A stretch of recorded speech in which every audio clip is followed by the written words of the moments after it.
পশ্চিমবঙ্গ রাজ্য সরকারি কর্মচারীদের সংগ্রামী যৌথ মঞ্চের দুর্গাপুর শাখার উদ্যোগে দুর্গাপুরের সিটি সেন্টারের বাসস্ট্যান্ডের সামনে একদিনের প্রতীকী অনশনে বসলেন সংগঠনের সদস্যরা জানান শহীদ মিনারে দীর্ঘদিন ধরে তাদের সদস্যরা অনশনে বসে রয়েছেন একগুচ্ছ দাবি নিয়ে। সরকারি পদে লক্ষাধিক শূন্য পদ রয়েছে, সেই পদগুলিতে দ্রুত কর্মচারী নিয়োগ থেকে শুরু করে দিয়ে বৃদ্ধি সহ একগুচ্ছ দাবির ভিত্তিতে এই ৩১৯ দিন ধরে রাজ্য জুড়ে আন্দোলন করে আসছেন তারা। সেই আন্দোলনকে সমর্থন জানাতেই শুক্রবারের এই প্রতীকী অনশন আন্দোলন। পশ্চিম বর্ধমানের দুর্গাপুর থেকে নিমাই দাসের রিপোর্ট, বাংলাদেশ নিউজ। 4% ডিএটা খুব একটা বড় ব্যাপার নয়। বড় ব্যাপারটা হচ্ছে যে এআইসিপিআই অনুসারে যে ডিএ দেবার যে ভারতবর্ষে সরকারি কর্মচারীদের যে সাধারণ আইন আছে, সার্ভিস রুল আছে, সেই অনুযায়ী একটা স্থায়ী আদেশনামা তাকে বার করতে হবে। এই স্থায়ী আদেশনামার মাধ্যমেই অন্য রাজ্যের সমস্ত কর্মচারীরা ডিএ পান। আমাদের রাজ্যে শুধু এই ডিএ নিয়ে একটা রাজনীতির চেষ্টা করা হয় যে আমি দিলাম, আমরা দিলাম, হেনা দিলাম, তেনা দিলাম। ডিএটা তো আমাদের বেতনের অংশ। ডিএটা অর্থাৎ একটা কন্ট্রাক্টে আমার যে ধরনের লাইফস্টাইল হওয়া কথা সরকার বিবেচনা করেছিলেন, যে চুক্তিতে আমি সই করে চাকরিটা পেয়েছি, সেই লাইফস্টাইলটা আমার বজায় রাখার দায়িত্ব সরকারের। এইটা সরকারই আপনার ভাঙছেন। এআইসিপিআই তো আমরা স্থির করি না, আমাদের এমপ্লয়াররা স্থির করেন, সরকার স্থির করেন, সেটাই দিতে পারছেন না এবং নানা রকমের ভাওতাবাজি বলছেন। আর এক প্রকল্পের টাকা আরেক প্রকল্পে তো কোনো লিগেলি দেওয়া যায় না। আপনি যে ফান্ড ডিসবার্স করছেন সেটা তো আপনি ওইভাবে দিতে পারবেন। আর এই যে আপনার প্রশ্নটা ছিল শেষটা, যে কোথায় কোথায় হচ্ছে, অর্থাৎ আপনি স্পষ্ট হয়তো দেখতে পাচ্ছেন না, কিন্তু ভেতরে ভেতরে এটা একটা অদ্ভুত মানে ভাঙন শুরু হয়েছে। আমাদের দিকে লোক আসছেন, লোকে মুখ খুলছেন সংগ্রামী যৌথ মঞ্চের জন্য। তার কারণ আপনারা ওই শাহজাহানের যে কথাটা বললো, এতদিনকার দোর্দণ্ড প্রতাপ নাকি খুব হিরো ছিলেন সন্দেশকালে, কালকে কি অবস্থা হয়েছে খোঁজ নিন। এটাই আমাদের বক্তব্য। শেষ মন্ডল অন্যায় বসেছেন ডিএর দাবিতে। গতকাল মুখ্যমন্ত্রী বাজেটে 4% ডিএর কথাও বলেছে, তো কি বলবেন? দেখুন, আমাদের আন্দোলনটা শুধু ডিএর দাবি মানে মুখ্যমন্ত্রী উচ্ছিষ্টের মতো 2%, 4% ডিএ ছুড়ে দেবে এবং আমরা নিয়ে নেব, বিষয়টা এমনটা নয়। সারা ভারতবর্ষে এআইসিপিআই অনুযায়ী নির্দিষ্ট আদেশনামার মাধ্যমে বছরে 2 বার ডিএ দেওয়া হয়। পশ্চিমবঙ্গে কালকে যে রাজ্য বাজেট পেশ করা হয়েছে, সেই রাজ্যে যে 4% ডিএ ঘোষণা করেছে, এটা কোন সময়কার ক্ষতিপূরণ? অর্থাৎ অপরিকল্পিতভাবে কোনো কিছু দিয়ে দেওয়া নয়। আমরা চাইছি ডিএ স্থায়ী আদেশনামা এআইসিপিআই অনুযায়ী পশ্চিমবঙ্গের রাজ্য সরকারি কর্মচারীদের সেই ডিএ দেওয়া হোক। শুধু ডিএর জন্য এই আন্দোলন চলছে না, আমাদের 21 দিন ধরে অনশন চলছে। 379 দিন ধরে আমাদের 379 দিন ধরে আমাদের অবস্থান কর্মসূচি চলছে শহীদ মিনারে। বিষয়টা হলো, এই রাজ্যে প্রায় 9 লক্ষ সরকারি পদ আছে, যার মধ্যে 6 লক্ষ শূন্য পদ হয়ে পড়ে আছে। 6.5 লক্ষ প্রায় পশ্চিমবঙ্গে এত মানে শূন্য পদ পড়ে আছে, সরকারি পদ। চাকরি কোথায়? যে কটা চাকরি হচ্ছে সেখানে স্বচ্ছতার অভাব। প্রাক্তন শিক্ষামন্ত্রী জেলে আছেন, আমাদের শিক্ষিত ছেলেমেয়েরা রাস্তায় ধর্নায় বসে আছে প্রায় 2 বছর ধরে। আমরা সামগ্রিক বিষয়গুলো নিয়ে আমাদের এই আন্দোলন চলছে।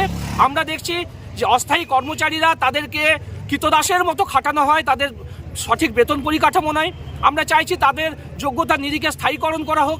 স্থায়ী পদগুলিতে যে শূন্য স্থায়ী পদগুলি আছে সেখানে স্বচ্ছভাবে নিয়োগ করা হোক এবং পশ্চিমবঙ্গের রাজ্য সরকারি কর্মচারী শিক্ষকদের যে ডিএ আছে তা এআইসিপিআই অনুযায়ী স্থায়ী আদেশনামার মাধ্যমে দেওয়া হোক।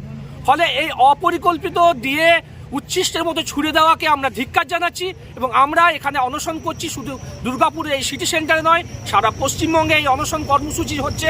স্কুলে, কলেজে, আদালতে কর্মচারীরা প্রতীকী অনশন করছেন এবং বিভিন্ন জায়গায় এরকম আমাদের অবস্থান করে কর্মসূচি পালন হচ্ছে এই সরকারের বিরুদ্ধে আমরা আমাদের দাবি পৌঁছে দেওয়ার জন্য। এই আন্দোলন কতদিন চলছে? এই আন্দোলন চলছে 379 দিন ধরে চলছে, প্রায় 1 বছর শহীদ মিনারে চলছে এবং সেই আন্দোলনের রেশ পশ্চিমবঙ্গে নানা প্রান্তে ছড়িয়ে পড়ছে। দেখুন, একটা বিষয় দেখুন, পশ্চিমবঙ্গের সরকারি কর্মচারীরা দুর্নীতির বিরুদ্ধে মুখর হয়েছে। আমরা প্রথম ধরি এই সরকার কিভাবে দুর্নীতি করে জনসাধারণকে ঠকিয়ে জনসাধারণের মাটি মানুষের সরকার চালাচ্ছে বলে দাবি করে, বিভিন্ন প্রকল্প চালাচ্ছে বলে দাবি করে। কিন্তু এরা এক প্রকল্পের টাকায় আরেক প্রকল্পে, আরেক প্রকল্পের টাকায় আরেক প্রকল্পে, অর্থাৎ মানে অপরিকল্পিতভাবে দুর্নীতিকে প্রশ্রয় দিয়ে সরকারি যে খাতের টাকা, সেই টাকাকে নয়ছয় করছে। আমরা সেই নয়ছয়ের বিরুদ্ধে, সেই দুর্নীতির বিরুদ্ধে মুখরিত হচ্ছি। আজকে দেখুন, সাধারণ মানুষও এই দুর্নীতির বিরুদ্ধে, এই অন্যায়ের বিরুদ্ধে মুখরিত হচ্ছে। সাম্প্রতিক আমরা দেখবেন যে সন্দেশখালী সাধারণ মানুষ পথে নেমেছে। ফলে যে লড়াই আন্দোলন আমরা শহীদ মিনার থেকে শুরু করেছিলাম, সেই লড়াই আন্দোলন আর সাধারণ মানুষের মধ্যে ছড়িয়ে যাচ্ছে। এই লড়াই চলবে এবং এই আন্দোলন রাস্তার আন্দোলন চলবে আমাদের। আপনার নাম আর পরিচয়? রাজীব দত্ত, সংগ্রামী যৌথ মঞ্চ। নাই যে সমস্ত ছেলে মেয়েরা 1000 দিন উপরে বসে আছে, যাদের প্যানেলের নাম থাকা সত্ত্বেও সরকার তাদেরকে চাকরি দেয়নি, এগুলো অন্যায় কাজ হচ্ছে। আমরা বলছি অফিসে, আদালতে, হসপিটালে, ডিএমসি অফিস থেকে শুরু করে বিভিন্ন অফিস, সরকারের যে সমস্ত অফিসগুলো আছে সেই অফিসগুলোতে আপনি রিক্রুটমেন্ট কেন করেননি? 13টা বছর ধরে রিক্রুটমেন্ট হয়নি, তাদের বয়স বেড়ে 40 পেরিয়ে গেছে। 40 পেরোলে আর সরকারি চাকরি পাওয়া যায় না। তাহলে সরকারটা চাইছেটা কি? সরকারি ব্যবস্থাকে পরিপূর্ণভাবে ধ্বংস করা ছাড়া আর কিছু নয়। আমরা বিদ্রোহ করেছি ওই জায়গাতে, কারণ পশ্চিমবঙ্গটাকে বাঁচাতে হলে ছেলে মেয়েদের চাকরি দিতে হবে। শুধু চাকরি দিয়েই ক্ষান্ত থাকলেই চলবে না, যারা চাকরি করবে তাদের বেতনটাও ঠিকভাবে দিতে হবে। এই সরকার সরকারি কর্মচারীদেরকে বেতনটাও ঠিক মতো দেয় না। যেখানে এগিয়ে বাংলা স্লোগান দেওয়া হয়, আপনাদের কাছে এগিয়ে বাংলার একটা উদাহরণ তো রাখতেই হবে। এই পশ্চিমবঙ্গ তার কর্মচারীদেরকে বেতন দেওয়ার জন্য শূন্য দিয়ে দেয়। একমাত্র এই পশ্চিমবঙ্গই সবচেয়ে পিছিয়ে সারা ভারতবর্ষের অন্যান্য রাজ্যের তুলনায়। আপনাদের জানা ছিল না এটা? আপনাদের জানা ছিল না যে কর্মচারীদের 1 তারিখে বেতনটা ধরিয়ে দিলেও তাদের বেতন সেভাবে দেওয়া হয় না? বেতন খাতে বরাদ্দ বৃদ্ধি না করলে মার্কেটের টাকা আসবে না। মার্কেটের টাকা না আসলে দিন মজুর যারা আছেন, প্রতিদিন খেটে খান, তাদের পকেটে টাকা যাবে না। ভালো করে ভেবে দেখুন তো, এখন যারা আজ থেকে 13টা বছর আগে চোখে একটা স্বপ্ন রেখেছিলেন যে আপনি একটা চাকরি পেলেও পেতে পারেন, আপনি চেষ্টা করবেন, আপনি চাকরি তাই সব পাবনার হিসাব চাই, তাই সংগ্রাম চলছে চলবে। দিয়ে যদি ছিনিয়ে নেবে মোদের মঞ্চে এসো, তবে সমস্যরে চলছে বলো লড়াই লড়াই লড়াই হবে। কুমড়ো পোটার চাকরি বেচে কেসটা বেচে গরু, এই কুমড়ো পোটার চাকরি বেচে কেসটা বেচে গরু, কর্মচারীর দিয়ে মেরে দিদি কল্প তরু। এই সরকার হায় হায় হায় হায় হায় হায়। কুমড়ো পোটার চাকরি বেচে কেসটা বেচে গরু, কুমড়ো পোটার চাকরি বেচে কেসটা বেচে গরু, কর্মচারীর দিয়ে মেরে দিদি কল্প তরু। এই সরকার হায় হায় হায় হায় হায় হায়। ত্রিপুরাতে দিচ্ছে ঢপ, বাংলায় কেন মুড়ির চপ? এই সরকার হায় হায় হায় হায় হায় হায়। ভাবলে দিলে ছেঁড়া রুটি করব তোমার গুণগান, ভাবলে দিলে ছেঁড়া রুটি করব তোমার গুণগান। চটি চাটার নয় কোমরা মোদের বড় সম্মান।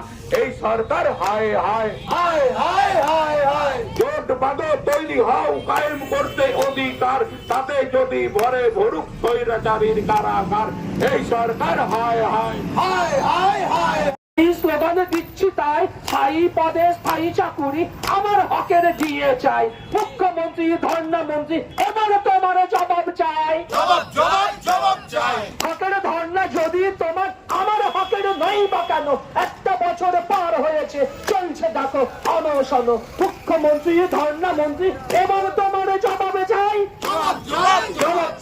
দাও না চাকরি, দাও না দিয়ে, চলছে রাজ্য ফুল বুঝিয়ে, খুলছি মোরা মুখোশতাই। জবাব জবাব জবাব চাই, জবাব জবাব জবাব চাই। হকের ধর্ণা যদি তোমার, আমার হকের নই বা কেন?